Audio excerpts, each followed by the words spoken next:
فلم داسې شروع کیږي چې موږ یو تیاره شپه وینو. یو ښځه په منډه منډه روانه وي او په لاس کې یو واډوکی ماشوم وي، هم خپل ماشوم وي. د هغې حالت ته چې وګوري داسې ښکاري لکه په غټ مصیبت کې وي او د چا نه ځان بچ کوي. بیا هغه ماشوم د یتیمخانې اورفنیج مخې ته کیدي. یتیمخانه هغه ځای وي چېرته چې بې سرپرسته ماشومان ساتي. کیږي چې په دنیا کې یې څوک نه وي. هغې د ماشوم په غاړه یو لاکټ واچوي او یو کاغذ چې څه پکې لیکلي وي د هغه قمیص کې کیدي او چوپچاپ ترې روانه شي. څو کاله تیر شي، اوس د جنگ وخت وي. هغه ماشوم لږ هټ شوی وي او نوم یې پیټر وي. د جنگ د وجې یتیمخانې کې ماشومانو ته سمه ډوډۍ او اوبه نه میلاویږي، نو ټول ماشومان خفه او پریشان ښکاري. دلته د پیټر یو دوست هم جوړ شي. پیټر هغه ته وایي یاره زما په خدا مالکن ډیره لالچي ښځه ده، د دې سره خو ډیر خوراک شته خو مو پې نه راکوي، او دروغ وایي چې جنگ د وجې کم شوی ده. یقینا دا یې ځان دپاره پټوي. نو دواړه پلان جوړ کړي چې حقیقت معلوم کړي. یو ورځ چې مالکن ټول ماشومان بهر بوزي، نو پیټر او د هغه دوست موقع نه فایده واخلي او چوپکی د هغې کوټې ته ننوځي او هلته خوراک لټول شروع کړي.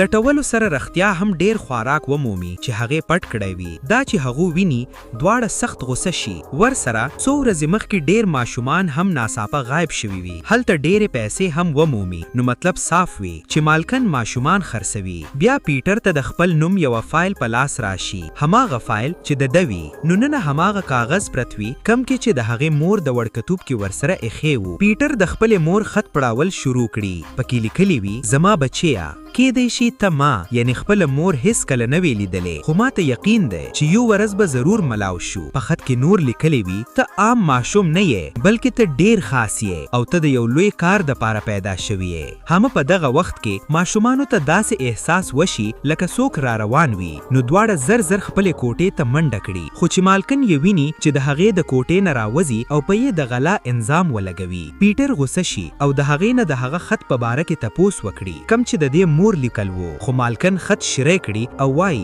په دې کې هیڅ رښتیا نشته، دا ټول دروغ دي، دا ستا مور نه دی لیکلي. دا خبره چې واوري پیټر ډیر خفه او مات شي. اوس نیمه شپه وي، ټول اوده وي. ناڅاپه څو نااشنا کسان د یتیمخانې له چته په رسي راکوز شي او کوټو ته ننوځي. هغوی یو یو ماشوم رانسي او بره یې وړي. د شور د وجې د پیټر او د هغه د دوست سترګې هم کلاو شي چې دا هر څه ویني. نو دواړه د ځان بچ کولو دپاره منډه کړي، خو هغوی یې ویني او دواړه ونیسي او چوات یې بوزي. هلته ټول ماشومان یو الوتونکي سمندري جهاز کې واچوي. اصل کې دا سمندري غله وي چې ماشومان تختوي او بل ځای ته یې وړي. جهاز د الوتلو دپاره تیار شي، نو پیټر ځان خلاص کړي او د جهاز ټوپ کړي او په بل چت غورځي. بیا پیټر ته هم چیغه کړي جلدی کوه، ځان خلاص کړه او ټوپ کړه. خو پیټر د چوات نوالې نه ایریږي، نو ټوپ نشي والی او جهاز د پیټر او نورو ماشومانو سره هوا کې بره شي. لالک بر تلی وي چې ناڅاپه آرمي په حمله وکړي. سمندري غلې هم جواب ورکړي او د دوړو طرفونو نه سخته جګړه شروع شي. ډزې، بمونه، هر طرف جنگي حالت جوړ شي. خو آخر کې غلې د آرمي د جهازونو نه ځان بچ کړي او وریځو کې ورک شي. بله سهار جهاز یو عجیبه ځای ته ورسي. هلته د پیټر د عمر نور ډیر ماشومان هم وي چې ټول حمید و غلو تختوي وي. د دې غلو یو سردار وي، ډیر ظالم او لالچي سړی چې نوم یې بلیک بیرډ وي. هغه د ماشومانو نه سخت کار اخلي، په چا لګړي پرې کوي او په چا باندې غرونه کني، او هلته د ځمکې نه شین رنګ کرسټل راوځي. وړي وړي قیمتي ډبرې وي. دا ټول کرسټل د غلو سردار یعنی بلیک بیرډ ځان سره ګډي. بیا پیټر هم د کدای په کار ولګي. هلته د هغې ملاقات د ځای د مینیجر سره وشي. پیټر ورسره خبرې شروع کړي او د دغو کرسټلونو په باره کې ته پوښتنه وکړي چې آخر د دې کرسټلونو کې څه خاص دي. مینیجر ورته وایي دا ډیر قیمتي دي او پکې جادویي طاقتونه هم شته. پیټر ته په دې خبره یقین وناسي. نو بیا یې ته پوښتنه وکړي ښه نو بلیک بیرډ په دې کرسټلونه څه کوي؟ مینیجر وایي دا یو راز دی، د بلیک بیرډ بغیر بل چاته پته نشته. شپه شي، پیټر یو ځای یوازې ناست وي. هلته د یو هلک سره ملاقات وشي چې ډیر خفه ناست وي او سمه خبرې نه وي کوي. پیټر ورسره د دوستی کوشش کړي، خو هغه هلک وایي نه زه ستا دوست نشم جوړېدلی، زه ښه هلک نه یم او د دوستی قابل هم نه یم. او همداسې لاړ شي. بله ورځ د کدای په وخت کې پیټر ته یو کرسټل په لاس راشي. هغه ډیر خوشحاله شي، خو چې نورو خلکو ته پته ولګي نو هلته شور جوړ شي. ټول د هغې چاپیره راټول شي چې کرسټل یې تر واخلي، ځکه چې هغوی غواړي چې بلیک بیرډ نه انعام واخلي. خو چې پیټر یې ورنکړي نو هغوی پې د غلا انظام ولګوي او وایي دې غلا کولو. خبره بلیک بیرډ ته ورسي. هغه په غوسه کې شي او د سزا د ځای پیټر د ډیر چوات ځای نه لاندې وغورځي ورځي خو په نیمه لاره کې ناڅاپه پیټر په هوا کې اولاتل شروع کړي لکه اولزي خو چې ځمکې ته رانږدې شي نو بیا راولویږي او بېهوشه شي کله چې سترګې کولاو کړي ځان یوه کوټې کې ویني کوټې نه د وتلو کوشش کوي نو بلیک بیرډ راشي هغه د پیټر نه پوښتنې شروع کړي ته اصل کې څوک یې پری خو نه یې د کم پری زوی یې ما ته په هوا کې لیدلی یې ته څنګه اولتي پیټر بیا هغه ته د خپلې مور او د خپل تیر وخت قصه ورکوي او دا هم وایي زما مور راته ویله و چې زه خاص یم او د یو خاص مقصد دپاره پیدا شوی یم خو بلیک بیرډ د پیټر په خبرو یقین نه کوي بیا خپله قصه ورته شروع کړي او وایي چې یو هلک به وي نیم انسان او نیم پری او هغه به د ما مرګ سبب جوړ شي بیا ورته وایي زما شک دی چې شاید هغه هلک ته یې او ته به ما وجنې حمیدې شک د وجې پیټر جیل ته واچوي جیل کې بیا د هغه خفه هلک سره ملاقات وشي چې مخکې خفه ناستو او سمه خبرې نه وي کوي خو دا ځل ورسره ښه خبرې کوي او دواړه ښه دوستانه شي هلک پیټر ته تسلي ورکوي او وایي فکر مه کو زر به تاله د جیل نه وباسم لږ وروسته دواړه له جیل نه تښتي خو منیجر یې ویني او ونیسي او هغه هم دلته قید وي نو پیټر هغه ته هر څه رښتیا ووایي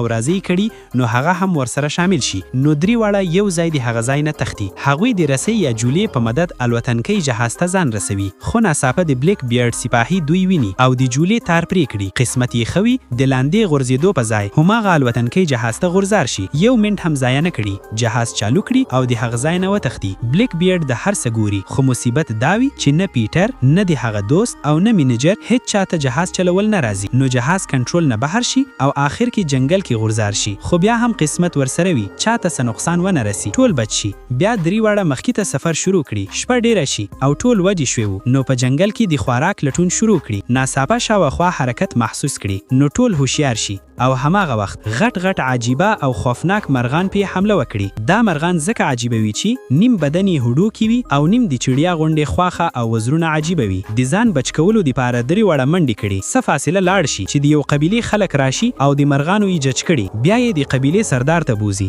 او هلته سردار د پیټر دوست ته ګوري قبیلې سردار د پیټر دوست ته وایي چې زما د طاقتور سپاهي سره جنگ وکړه ډیر زر د هغوی ترمنځ جګړه شروع شي سپاهي پې ډیر تکړه وي او د پیټر دوست هم یې وټکو پیټر چې خپل دوست په دې حالت کې ویني ډیر پې خفه شي او د هغه دپاره میدان ته ورکوشي او د سپاهي سره جګړه شروع کړي په جګړه کې د سردار نظر د پیټر په لاکټ کې ولګي او هغه ویني چې پیټر هماغه سپاهي دي چې هغوی به د بلیک بیرډ د ظلم نه بچ کوي لاکټ یې ګوا دی فورا وروسته کیټر او د هغه ملګرو نه روکاو کړي او قبیلې خلک د خپلو بدو کړو په خاطر معافي هم وغواړي سردار پیټر ته وایي چې خپل د الوتلو مظاهره وکړه خو پیټر په بله ولاړو او د چوټ والی ډیره دی نو سمدستي نشو ولتلی سردار غصه شي او پیټر ته 2 ورځې وخت ورکړي که په دې 2 ورځو کې خپل طاقت ونه ښیي نو مشکل به وي ستا دپاره همدغه وخت موږ یوې جادوګر نه ته ګورو چې پیټر د جادویي کیمرې ته بوزي هلته هغه ته د مور او پلار قصه وایي ستا مور او پلار ډیر زوراور وو او ټول ژوند یې د بلیک بیرډ د ودراولو کوشش کې تیر کړو په دې قصه کې موږ وینو چې پیټر مور چې پري وه یو وخت د یوې راجکمار سره مینه وکړي او بیا واده وکړي خو بلیک بیرډ ته دا خبره معلومه شي نو هغه د پیټر مور او پلار حمله وکړي هغه راجکمار وجل غواړي او د پیټر د مور سره په خپله واده کول غواړي او پلار یې په دې حملې په وخت کې مړ شي پیټر مور بیا خپل ماشوم بچ کولو دپاره هغه په یتیم خانه کې پریږدي او همداسې نو چې موږ د فلم په شروع کې ولیدل وروسته پیټر مور د بلیک بیرډ نه د بدلې اخیستلو دپاره واپس ښار ته راشي هلته یې لویه جګړه وشوه خو بلیک بیرډ پیټر همیشه دپاره په جیل کې بند کوي دا قصه چې پیټر ته ویلی کیږي نو هغه ډیر غصه شي او غواړي چې د خپل پلار او مور د ظلم بدله واخلي پیټر ځان د جګړې دپاره تیارول شروع کوي او ډیر سخت مهنت کوي کله چې بلیک بیرډ ته پته لګي نو هغه پیټر پسې روان شي جنگل کې خپل منیجر ویني او د هغه نه توس وکي چې پیټر چرته دی منیجر د خپل ځان بچ کولو دپاره ټول حقیقت ورته وایي چې موږ په یوې قبیله کې اوسو بیا بلیک بیرډ په قبیلې حمله وکي قبیلې مشر جادوګر نه ته وویل ته د پیټر او د هغه ملګرو مدد وکړه ځکه همدوی به موږ د بلیک بیرډ خلاف موږ مدد کوي بیا جادوګر نه پیټر او د هغه ملګري له ځان سره واخیستل او په یو جولی کې د هغه ځای نه وتښتېدل خو کله چې جادوګر ته خبر ورسید نو بیا هم د هغوی پسې لاړ شو هغوی چې د آبو مخ ته تیریږي لوی مګرمچ په پیټر حمله وکي او هغه په آبو کې غورځار شي مګرمچ بیا پې حمله کوي ځکه پیټر په آبو کې وي خو ناڅاپه هلته د آبو نه جلپریان راشي او پیټر بچ کړي وروسته پیټر او جادوګر نه یو داسې ښار ته ورسیږي چرته چې پریان ژوند کوي هلته یو ډیر لوی دروازه وي د هغې بل طرف ته د پریانو کور وي خو له دې مخکې بلیک بیرډ هلته راشي او د دویو د راتګ انتظار وکړي ځکه دروازه یوازې یو پری کولاولی شي پیټر د یوې پری زور وو لاس یې په دروازه کې کېښو او دروازه کولاو شوه او دروازه چې کولاوه شوه بلیک بیرډ په دوی حمله وکړي خو هلته پریانې ټول راټول شي او په ګروپ کې بلیک بیرډ مقابله کړي بلیک بیرډ ملګري په پریانو حمله وکړي دواړو طرفو ته یو بل سره برابر مقابله وي او یو لویه جګړه رامنځته شي بلیک بیرډ پیټر ونیسي او د هغه د وژلو کوشش کوي خو په همدې وخت کې د پیټر بل دوست خپل جهاز د بلیک بیرډ جهاز سره ټکراو کوي د بلیک بیرډ جهاز کنټرول د لاسه وځي د پیټر د هغه ځای نه تخته کیږي هغه یو ډیر چوات ځای ته ورسیږي خو د ځان بچ کولو دپاره د دې ځای نه ټوپ واهي خو له دې هم د لاندۍ نه ډیره دی نو ټوپ نشي کولی همدغه جادوګر نه د بلیک بیرډ ساتیانو سره د ډیرې بهادرۍ سره جنگ کوي یو دشمن غرزاراو کوي او آخر کې د بلیک بیرډ ته مخامخ شي د همدې وخت کې د پیټر دوست هم راورسي او دواړه ورسره جګړه شروع کړي سخته مقابله وشي خو بلیک بیرډ پیټر دوست لاندې غرزار کوي پیټر چې دا ویني نور یې صبر ختم شي په هر قیمت غواړي چې خپل دوست بچ کړي نو دا ځل زړه کلک کوي او د هغه لوی ځای نه ټوپ کوي ناڅاپه یوازې هغه وځي ډیر زر د خپل دوست ترڅنګ ورسیږي او پورته یې کړي پیټر خپله هم حیران شي چې رښتیا وځي دوست یو محفوظ ځای کینوي چرته چې خطر نه وي بیا د جادوګر نه د بچ کولو دپاره بیرته د جګړې ته ورسي پریان هم ور مدد کړي ټولې پریان سره یو ځای شي او په ګډه کې د بلیک بیرډ مقابله کړي هغه سخت زخمی شي او ورخطا شي بیا پیټر د هغه جهاز مات کړي جهاز مکمل تباه شي او د الوتلو په ځای لاندې غورځيږي بلیک بیرډ هم د جهاز سره یو ځای لاندې راولويږي او د ډیر لوی ولۍ لوجه هماغلته مړ شي جګړه ختم شي ټولې پریانې سره راټول شي او د پیټر د مور شکل واخلي